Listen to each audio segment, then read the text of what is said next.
This is Lacerna's geometry homework for September 9th. I'm going to look at number 1, which has all 3 constructions that we've done so far in Unit 1.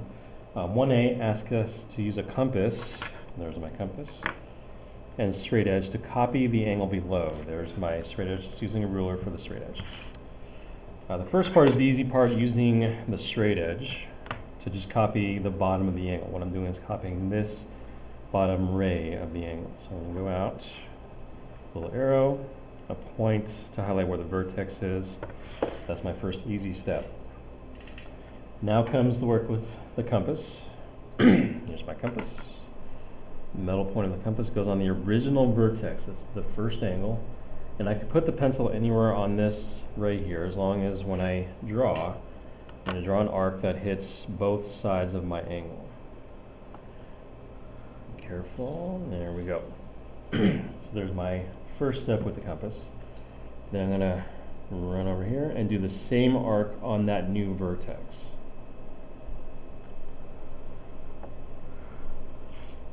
So there's my second arc. Then I'm noticing that I hit the angle twice. I'm going to highlight those. I hit once here, so what I've got to do, this point matches up with that one. This point matches up somewhere here. I've got to find out where on this arc that point's going. So now my compass will measure from this point over to this point where I hit the second time. Come back to my new angle that I'm trying to create. One little piece like that is all I need. I'm going to highlight where they crossed, and that now represents that second point. So now I've got my straight edge, starting from the vertex through that point. And there is my copied angle. That should be the same degrees as that original one.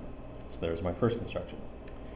Part B now, use the compass and straight edge to construct the angle bisector. Now, this is a little bit different. We're not creating another shape here, we're just doing the bisector of this first angle. Remember, the bisector is the line or the ray that's going to go through this angle and cut it in half. And I won't need the straight edge till later. I'm going to start here on this vertex of this angle. And like I drew that arc before in the other one, I'm going to draw an arc here as well. So there is my nice pretty arc. And again, I'm going to highlight where those two crossed. Now, I'm going to do 2 more arcs out here, but what I want is, I want the arcs to cross. I want them to intersect somewhere in this, inside this angle. So I'm going to just make this a little bit longer here. And there's one little arc. Now, I'm not going to change the compass at all. I'm keeping the compass exactly as it is. But this time I'm going to move from the middle point from here over to this point up top. Again, what I'm hoping is that they cross, which they did. So I have my 2 arcs crossing right here. So my bisector is going to start on the vertex and go through that point. And there it is, bisecting the angle. Now I've got this smaller angle being equal. There's my angle bisector. The last one, part C, says use a compass and straight edge to copy the segment. So now it's like number 1 of copying, when it said we're copying a segment, not an angle. So I'm going to start, since the points aren't highlighted, I'm going to start by just pointing those 2 points. I'm going to put a point out here to draw from. Now for the compass, I want to measure like I measured before. This time I'm measuring from one endpoint to the other of that segment. So now that's how I'm going to measure it.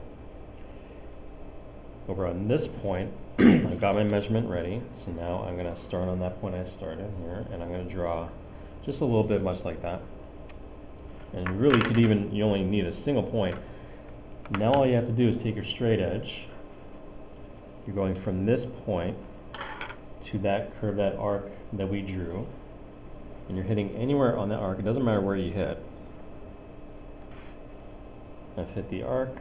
There's my copied segment, so this segment should be the same length as that original. And there are your constructions in number 1.